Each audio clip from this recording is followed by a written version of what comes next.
Hello, my name is Patrick Paglia, and I'm a junior in bioengineering. Today I'll be talking about the pathophysiology of Alzheimer's disease.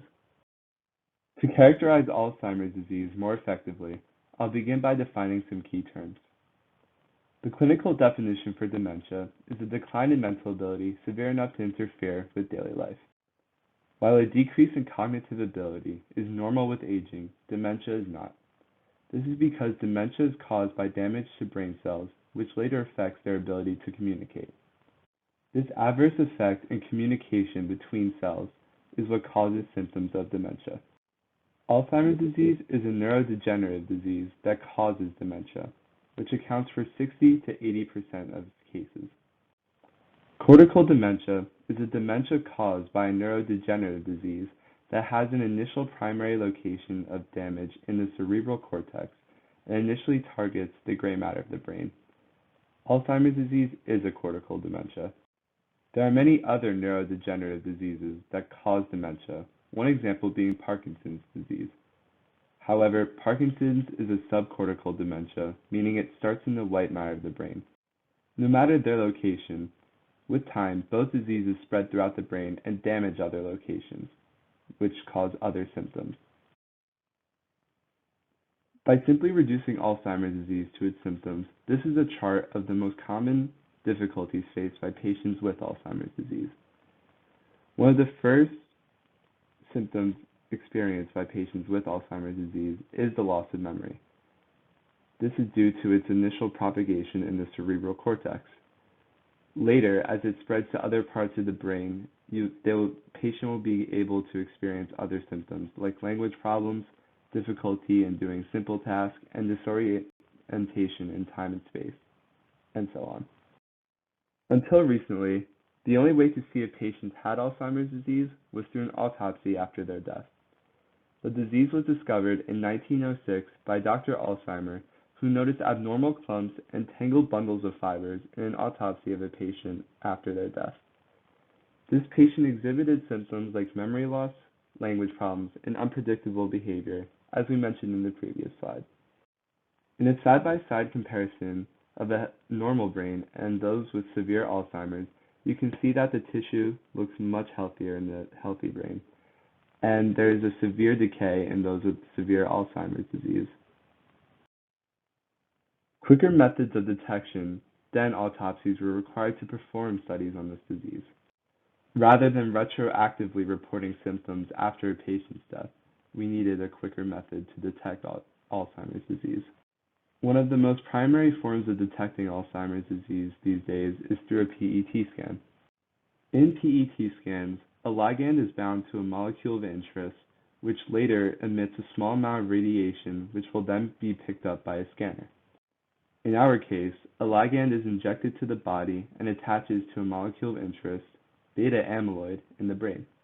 University of Pittsburgh developed a ligand that bounds to beta amyloid, and as you can see in this figure, there is a high concentration in areas of red on the PET scan. Beta amyloid molecules are initially found in very small strands that can dissolve in the fluid between cells. The dissolved beta amyloid molecules will be washed out of the brain by other cells that perform surveillance. An important cell in this process is called the microglia. Tau proteins form part of a structure called the microtubule. This microtubule helps transport nutrients and other important substances from one part of the nerve cell to another. As you will see later in this presentation, the clumps and tangles that Dr. Alzheimer found in the initial patient with this disease involves these two factors. The clumps that Dr. Alzheimer found in his initial patient's brain are called amyloid plaques, which are a buildup of amyloid beta proteins. Due to the plaque buildup, once healthy neurons lose function and die, which can be explained the tissue degeneration on the Alzheimer's disease part of the brain. As mentioned previously, Alzheimer's disease is a cortical dementia, which means that its initial target is the cerebral cortex of the brain. More specifically, its initial target is the hippocampus. As you can see on the Alzheimer's disease patient, the hippocampus is degenerated first, which means that the loss of memory is one of the first symptoms that the patient experiences. As mentioned previously, the abnormal clumps are called amyloid plaques. Abnormal levels of naturally occurring protein, beta amyloid, aggregate to form the plaques that collect between neurons and disrupt function. This is an extracellular component, as you can see in the chart, that is not present in the normal brain. The presence of plaque around the neuron causes them to die, and research is suggesting that this is by triggering an immune response in the immediate area. Beta amyloid is formed by the breakdown of a larger protein called the amyloid precursor protein. The tangled bundle of fibers were neurofibrillary tangles, otherwise called tau tangles.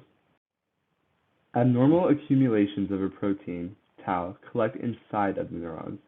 These tangles block the neuron's transport system, which harms the synaptic communication between neurons.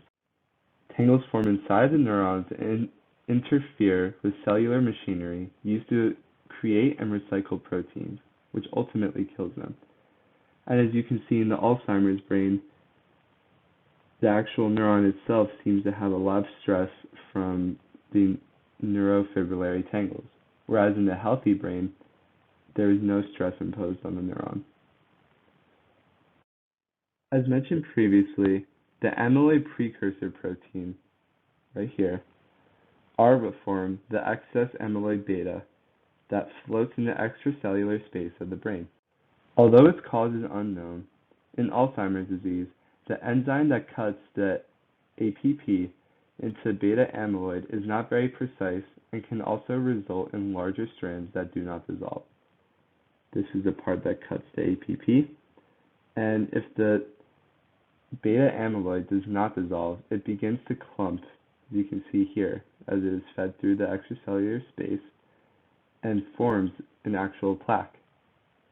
This plaque later attaches to the neuron, right here, and inhibits its function.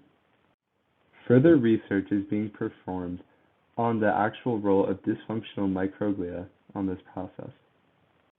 While all this is happening outside of the cell, the disintegrating microtubule begins to release tau aggregates that form in the shape of a C. Once a tangle has been started, as you can see here, more tau proteins are recruited to make it longer.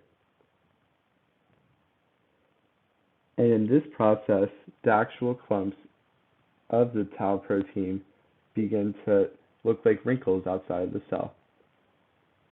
There is likely a molecule responsible for shaping the tau proteins into these forms, otherwise known as the C in Alzheimer's disease, but it has not yet been identified.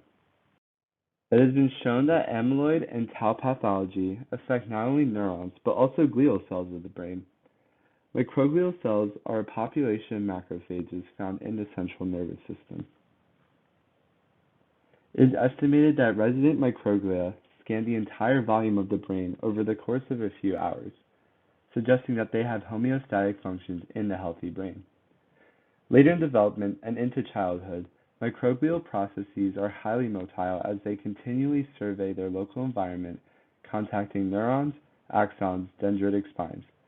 Microglia have physiological roles ranging from regulating neuronal plasticity to programmed cell death.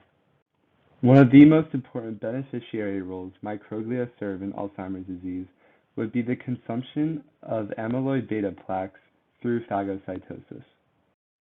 The behavior of microglia during Alzheimer's disease is akin to that of a Sour Patch Kid. Sour, sweet, then gone. There are extreme adverse effects in the microglial pathophysiological response, one example being excessive synaptic pruning.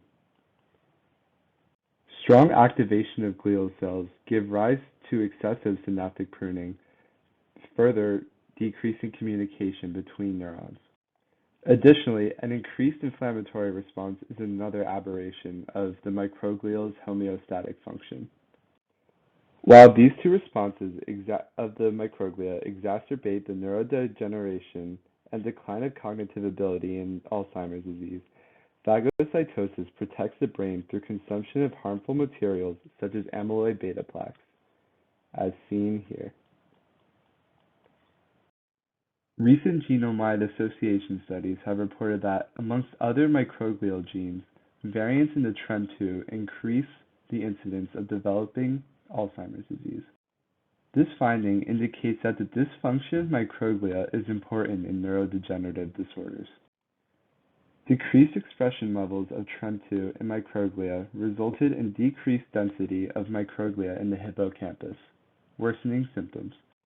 While microglia might have an instigating role early in Alzheimer's disease pathogenesis, they are beneficial at later stages of this disease by preventing the spread of neurotoxic plaques.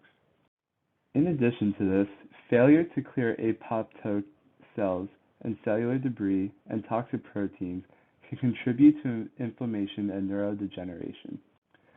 A future challenge is to reconcile these seemingly contradictory functions of microglia and finding a proper balance. At the forefront of finding treatment for this disease, researchers are designing optimal microglia-based therapeutic strategies for intervention. My interest in Alzheimer's disease began when my abuelo, Luis Garces, passed away from this disease right before I came to 10. My family and I witnessed a U.S. veteran, fluent in both Spanish and English, lose all of his cognitive ability. It was an incredibly taxing journey for my family, who loved him so dearly, to witness all of this. However, the information I present today gives meaning to the symptoms my abuelo experienced, which I initially and incorrectly thought took away meaning from his journey.